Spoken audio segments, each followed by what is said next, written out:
Assalamualaikum warahmatullahi wabarakatuh. Nama saya Wan Muhammad Zafarul Haikal bin Wan Muhammad Zaidi. Nombor ID saya 2021830966. Jadi untuk video kali ini saya akan terangkan berkenaan pengenalan kepada tajuk kumpulan kami, iaitu Strategi ke Arah Perpaduan Rakyat Malaysia. Seperti yang kita dapat lihat pada slide pengenalan, terdapat 4 isi yang diberikan penekanan. Yang pertama, perpaduan sesama rakyat dikenali sebagai perpaduan nasional yang terbentuk daripada kemakmuran kepelbagaian etnik di Malaysia. Perkataan perpaduan itu sendiri seringkali kita dengar, seringkali kita ucapkan dan sudah tidak asing lagi di telinga rakyat Malaysia.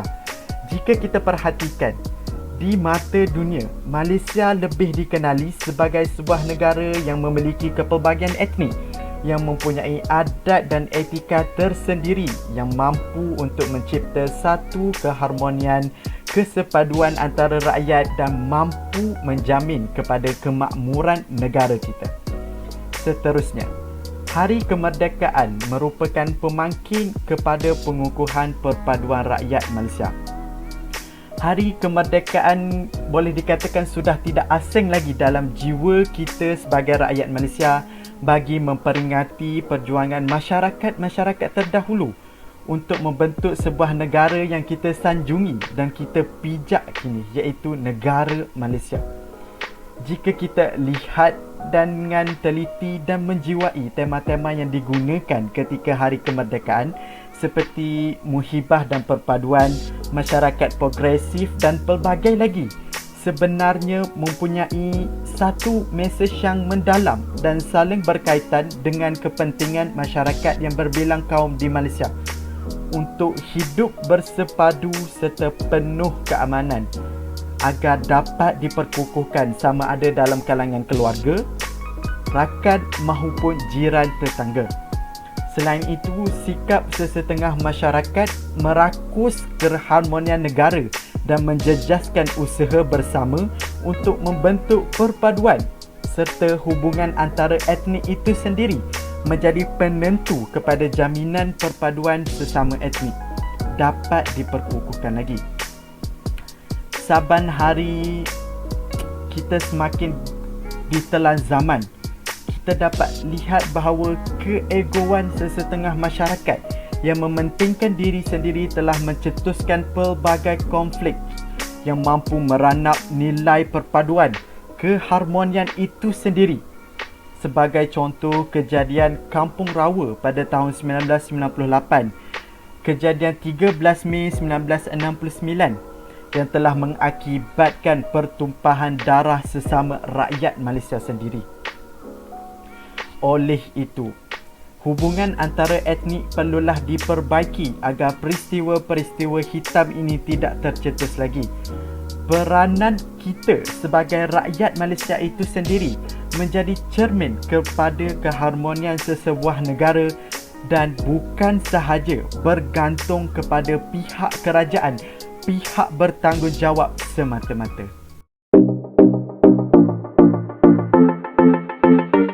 Assalamualaikum warahmatullahi wabarakatuh.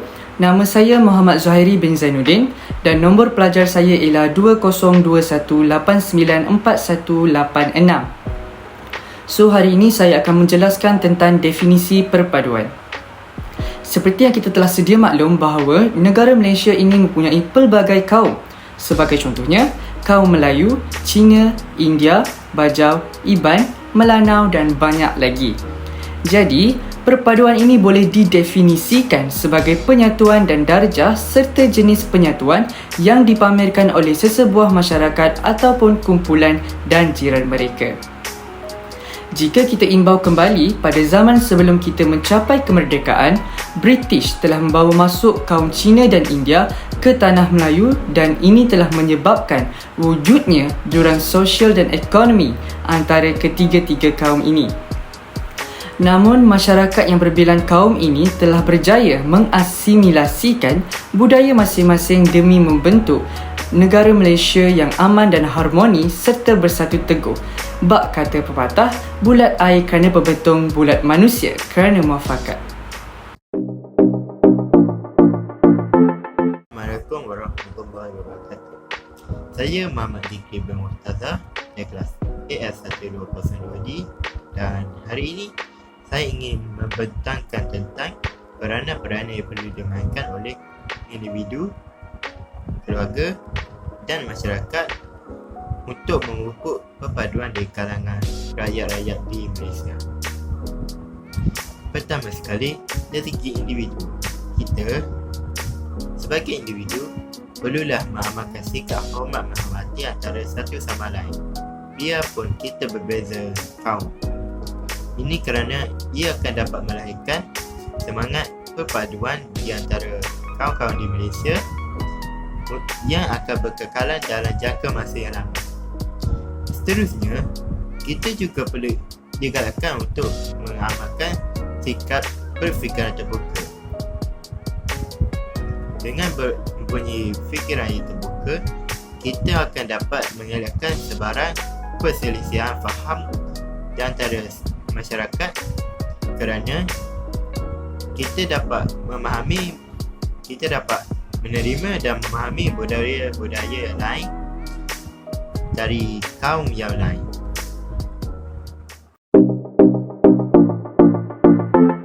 Seterusnya, dari segi keluarga. Sebagai ketua keluarga, ibu dan bapa digalakkan untuk melibatkan diri mereka dalam aktiviti-aktiviti kemasyarakatan seperti aktiviti sukarelawan ataupun aktiviti gotong royong. Ini dapat menyebabkan mereka untuk lebih bergaul dengan jiran-jiran mereka yang mungkin berbeza kaum, lalu dapat merapatkan hubungan silaturahim antara mereka. Dan ini juga dapat menanam benih-benih perpaduan di dalam kalangan mereka, lalu menghasilkan perpaduan yang kukuh untuk jangka masa yang lama. Seterusnya, ibu bapa juga memainkan peranan yang penting untuk anak-anak mereka. Mereka perlulah menjadi suri teladan dan menunjukkan contoh-contoh yang baik seperti menghormati budaya kaum yang lain ataupun tidak mempersendakannya. Dengan ini, anak-anak akan dapat menuruti mereka dan turut melakukannya, lalu menghasilkan generasi muda yang punya perpaduan yang erat.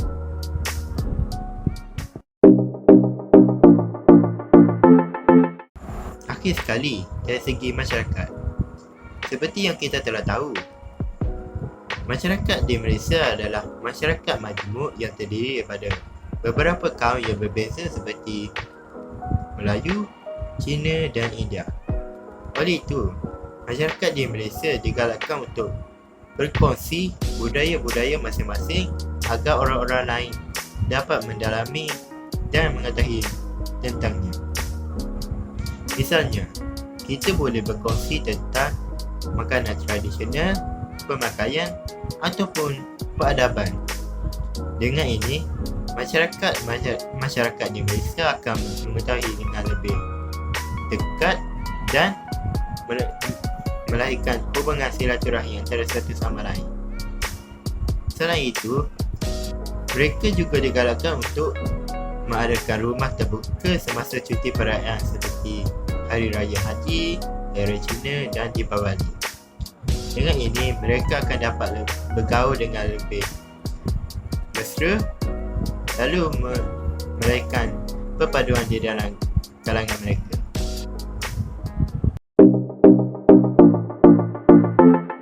Beralih kepada perspektif seterusnya, pihak sekolah juga memainkan peranan yang sangat penting dalam strategi mengukuhkan lagi perpaduan antara kaum di Malaysia. Hal ini kerana sekolah merupakan institusi pendidikan yang bakal melahirkan generasi muda yang mempunyai jati diri yang bagus. Peranan pihak sekolah ini jelas tergambar melalui mata pelajaran pendidikan sivik dan kewarganegaraan. Guru mata pelajaran ini haruslah mendedahkan kepada para pelajar cara untuk menghormati kaum lain dan kepentingan perpaduan untuk negara. Dengan berbuat demikian, para pelajar dapat mengetahui kepentingan perpaduan antara kaum. Selain itu juga, pihak sekolah boleh mengadakan program-program yang melibatkan semua pelajar seperti gotong royong dan hari sukan. Kesannya, ia dapat menimbulkan semangat perpaduan dan bekerjasama antara pelajar yang berbilang kaum di sekolah. Jika ditinjau dari aspek yang berbeza pula, pihak kerajaan juga haruslah memainkan peranannya. Antara peranan yang harus dilakukan oleh pihak kerajaan ialah menggunakan dan menguatkuasakan gagasan Satu Malaysia. Seperti yang kita telah selia maklum, gagasan ini mula diperkenalkan kepada kita pada tahun 2009 oleh mantan Perdana Menteri ke-6 kita, iaitu Datuk Seri Najib Tun Abdul Razak. Aspek utama gagasan Satu Malaysia ini ialah penerapan teras-teras perpaduan dalam kalangan masyarakat di negara ini. Perkhidmatan Satu Malaysia juga telah diperkenalkan untuk kegunaan rakyat Malaysia daripada gagasan ini. Antaranya ialah Klinik Satu Malaysia, Kedai Rakyat Satu Malaysia dan banyak lagi. Kesan daripada pengenalan ini, ia secara tidak langsung mampu untuk mengurangkan beban kewangan rakyat Malaysia yang berpendapatan rendah. Selain itu, pihak kerajaan juga haruslah memperkasakan sekolah kebangsaan, iaitu dengan mencampurkan kesemua kaum dalam satu sekolah yang sama. Dengan berbuat demikian, ia dapat menyemai sifat dan semangat perpaduan dalam kalangan golongan muda sejak di bangku sekolah lagi. Seterusnya, media massa juga memainkan peranan dalam mengukuhkan lagi perpaduan di negara kita. Hal ini dikatakan demikian kerana media massa, tidak kira media cetak maupun media elektronik, mampu untuk menyalurkan pelbagai maklumat yang dapat mempengaruhi minda masyarakat pembaca. Tanpa media massa, masyarakat di negara ini tidak dapat mengikuti perkembangan dalam negara. Media massa juga wajarlah mempromosikan program-program yang melibatkan setiap lapisan masyarakat seperti gotong royong, agar masyarakat di negara ini dapat menyertai program tersebut. Dengan berbuat demikian, ia dapat meningkatkan lagi semangat perpaduan antara kaum dan dapat mengeratkan hubungan silaturahim. Seterusnya, media massa juga haruslah menyiarkan berita-berita yang sahih dan tidak menyentuh fahaman agama lain agar tidak mencetus pergaduhan dan salah faham dalam kalangan kaum yang berbeza. Perpaduan kaum merupakan salah satu cabaran yang amat besar yang perlu ditangani oleh seluruh masyarakat di negara kita. Cabaran ini amat getir apabila negara kita pernah mengalami peristiwa berdarah pada 13 Mei 1969 dan telah membawa kesan yang amat ketara kepada negara kita. Hal ini dapat dilihat melalui kelahiran dasar ekonomi baharu, iaitu DEB, dasar pendidikan, dasar bahasa kebangsaan dan banyak lagi. Terdapat banyak faktor yang merintangi ataupun setidak-tidaknya mampu untuk menghalang perpaduan kaum di negara kita ini dapat dikekalkan.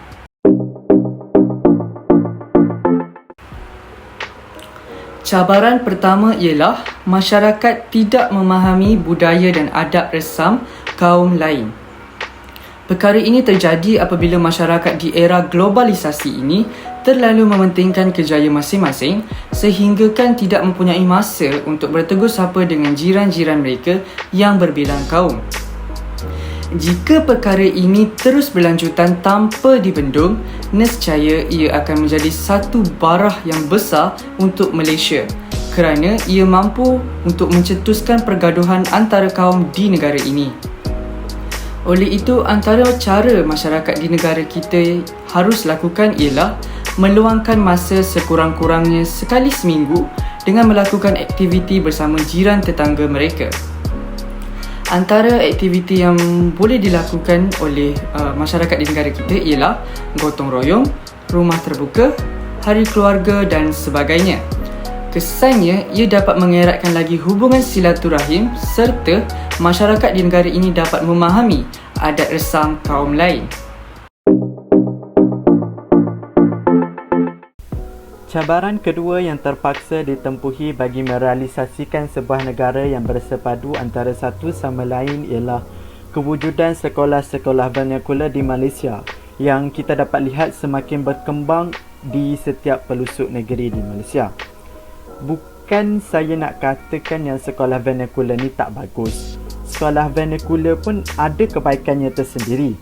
Tetapi kita dapat lihat saban hari hubungan antara sesetengah golongan muda sekarang terutamanya mula menghasilkan satu jurang sosial yang luas antara mereka. Kenapa saya katakan begitu? Kerana kita dapat lihat sendiri dengan mata kita pada zaman sekarang yang kebolehan sesetengah generasi muda untuk bertutur dalam bahasa Melayu ataupun kita kenali sebagai bahasa ibunda kita semakin pudar. Walaupun kita sedia maklum yang bahasa Melayu tu merupakan bahasa utama kita sebagai rakyat Malaysia. Lebih-lebih lagi ingin saya tekankan sesetengah generasi muda yang sudah dilahirkan sebagai bangsa Melayu sendiri tidak fasih dengan bahasa ibunda mereka. Perkara ini bagi saya akan menimbulkan satu masalah untuk berkomunikasi antara satu sama lain. Memanglah orang kata sekarang zaman moden dan bahasa barat ataupun bahasa English itu merupakan bahasa universal dan perlu dikuasai oleh segenap masyarakat. Tetapi saya ingin tanya kepada saya sendiri, di manakah imej kita sebagai seorang Malaysia jika bahasa ibunda kita sendiri kita tidak dapat kuasai? Perkara ini sepatutnya dipandang serius dengan menjadikan bahasa Melayu ataupun bahasa ibunda kita sebagai bahasa utama di setiap sekolah maupun di sekolah vernakular untuk melatih kita menggunakan bahasa Melayu dengan fasih dan menimbulkan sifat keterbukaan dan persefahaman dapat disemai untuk membentuk perpaduan yang tinggi antara rakyat itu sendiri. Selain itu, perbezaan status ekonomi masyarakat di Malaysia juga merupakan cabaran terbesar yang dihadapi dalam mengukuhkan lagi perpaduan antara kaum di negara kita ini. Penjajahan abad ke-19 telah membawa perubahan yang sangat besar dalam komposisi penduduk di Malaysia. Pihak British telah membawa masuk kaum Cina dan India ke Tanah Melayu untuk menerajui pelbagai sektor yang terdapat di Tanah Melayu seperti perlombongan serta perladangan. Namun, berlaku ketidakadilan British dalam menguruskan sektor ekonomi masyarakat ketika itu, di mana orang Melayu tinggal di desa untuk menjalankan aktiviti pertanian, orang Cina di bandar untuk menguruskan perniagaan dan orang India tinggal di estate untuk menguruskan ladang getah. Ini telah menimbulkan ketidakpuasan hati masyarakat dengan ketidakadilan British dalam menguruskan sektor ekonomi masyarakat mengikut kaum masing-masing. Bismillahirrahmanirrahim. Assalamualaikum warahmatullahi wabarakatuh. Nama saya Faris Faisal bin Ahmad Yani dan sekarang saya akan menerangkan tentang kesan kepada strategi ke arah perpaduan rakyat di Malaysia. Kesan baik kepada strategi ke arah perpaduan kaum menurut Titah Sultan Johor Sultan Ibrahim Ibni Almarhum Sultan Iskandar. Semangat perpaduan perlu dipupuk di dalam setiap rakyat Malaysia.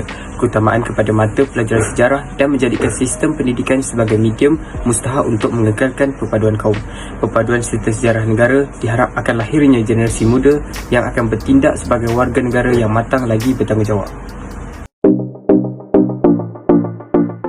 Seterusnya, memupuk pelbagai sifat-sifat murni.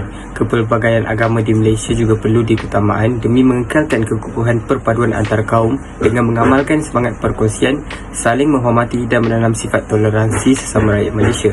Dengan itu, masyarakat akan lebih terbuka untuk mengenali dan memahami kepelbagaian agama di negara ini demi menguatkan lagi kesefahaman antara kaum dan agama.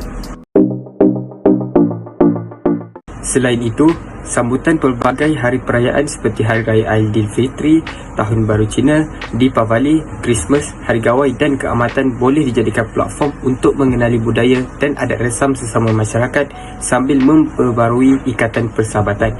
Keharmonian demi kesatuan ini juga merupakan keunikan yang bukan sahaja memperteguhkan lagi perpaduan antar kaum, malah menjadi penanda aras bagi Malaysia dalam mencapai matlamat sebagai negara yang aman dan harmoni. Misalnya, rumah terbuka bagi setiap satu perayaan diadakan untuk meraihkan perpaduan kaum yang memupuk amalan ziarah menziarahi, saling menolong dan semangat kejiranan sebagai budaya harian kita. Perpaduan kaum juga memainkan peranan dalam mengukuhkan lagi ekonomi negara dengan pelibatan semua kaum dalam kegiatan ekonomi. Misalnya, dasar ekonomi baharu yang dilancarkan pada tahun 1970 oleh Tun Abdul Razak adalah bertujuan untuk menyusun semula ketidakseimbangan sosio-ekonomi yang wujud di negara ini. Pelancaran dasar ekonomi tersebut memastikan bahawa taraf hidup masyarakat dapat ditinggikan dalam usaha untuk mencapai kemajuan dalam pembangunan negara. Jurang perbezaan akan terhapus dalam fungsi ekonomi mengikut kaum dan lahirnya perpaduan ekonomi di kalangan rakyat sambil meningkatkan lagi taraf pembangunan ekonomi negara. Selain kesan baik, terdapat juga kesan-kesan buruk jika di negara kita tiada semangat perpaduan di antara rakyat. Sebagai contoh, akan mengganggu sistem pendidikan negara. Hal ini akan menjatuhkan anak-anak muda yang baru melanjutkan pelajaran. Mereka yang berpotensi tinggi juga akan mengalami kemurungan kerana pelajaran di mereka akan sukar ke mana-mana. Ini disebab pasti membuatkan negara kurang berminat dengan pelajaran di negara kita. Ini adalah mimpi buruk kepada anak-anak muda yang tidak dapat melihat dunia luar. Seterusnya, ekonomi negara akan terjejas. Ini akan membuatkan kita dipandang rendah oleh negara luar. Mata wang kita akan jatuh dengan mendadak. Nilai wang kita akan menjadi sangat murah sehingga akan menjadikan negara kita muflis. Hal ini disebabkan masalah kaum di dalam politik akan adanya sabotaj dan perbuatan khianat yang merosakkan masa depan negara. Kita sebagai rakyat Malaysia juga akan hidup dalam masalah besar kerana barang-barang yang diimport dari luar akan jauh lebih mahal jika nilai wang kita jatuh dan membuatkan kita sebagai rakyat tidak mendapat keperluan diri yang cukup. Keharmonian negara juga akan jauh terjejas. Akan berlakunya pelbagai kes di negara kita seperti bergaduh, mencuri, merompak dan perbuatan khianat sesama rakyat Malaysia. Kerana pasti ada yang akan tidak puas hati. Hal ini akan membuatkan negara kita mengalami sosial yang berleluasa. Rakyat yang tidak bersalah juga akan mengalami ketakutan dan trauma serta tidak tenteram dengan pelbagai perkara buruk yang akan berlaku jika negara kita tiada perpaduan kaum yang kuat sesama rakyat di Malaysia. Akhir sekali, sebagai rakyat Malaysia yang bertanggungjawab, kita mestilah sentiasa mengamalkan sikap yang baik antara rakyat di Malaysia dan mengukuhkan seperpaduan kaum di negara kita ini. Perkara ini akan menjamin keselesaan rakyat di negara kita, memupuk setiap perkara dengan baik tanpa mengira kaum, berbaik sama rakyat dan tidak mengamalkan sikap rasis yang ada di dalam diri. Kemajuan negara bukan sahaja bergantung kepada kerajaan tetapi tetap kepada rakyat. Semoga Malaysia terus maju tanpa penghalang dan semoga kita dijauhkan dari perkara yang dapat memecah belahkan hubungan antara kaum di negara kita. Sebagai kata-kata penutup, apa yang boleh saya simpulkan berkenaan dengan semua huraian yang telah kami nyatakan sebentar tadi ialah perpaduan itu sendiri wajib dipandang serius oleh pelbagai pihak, termasuk masyarakat sendiri, kerana bagi saya perpaduan itu boleh diibaratkan sebagai nadi yang sangat berharga. Umpamalah kalau manusia, nadi amat penting supaya kita terus bernafas, supaya kita terus hidup. Begitulah juga dengan perpaduan untuk memastikan keharmonian dan kedamaian antara masyarakat dapat dikekalkan. Oleh itu, kerjasama antara etnik mampu mencipta keharmonian tersendiri. Sudah semestinya setiap perkara yang kita ingin lakukan memerlukan pengorbanan dan keringat supaya kita dapat merasai sendiri betapa manisnya erti perpaduan itu. Sudah sedia maklum bahawa generasi muda bagi setiap etnik perlu memainkan peranan yang lebih penting, yang lebih tinggi bagi merealisasikannya dan terus mengekalkannya di masa akan datang. Akhir sekali, seluruh rakyat Malaysia dapat menjaga perpaduan dan kedamaian di Malaysia apabila masing-masing menjaga atau memainkan peranan dengan baik adil dan bertoleransi tanpa mengira mereka berasal daripada etnik yang mana. Etnik Melayu, etnik Cina, India mahupun etnik-etnik di bahagian Sabah mahupun Sarawak. Perkara ini perlu dititik beratkan supaya sebarang konflik yang mampu menghancurkan perpaduan dan keharmonian yang telah kita cipta ini tidak dihancurkan sewenang-wenangnya. Oleh itu, bagi saya hubungan antara kaum memang terbukti sebagai kunci utama ke arah sebuah negara yang dipenuhi dengan nilai perpaduan dan suasana yang aman lagi damai pada masa yang akan datang.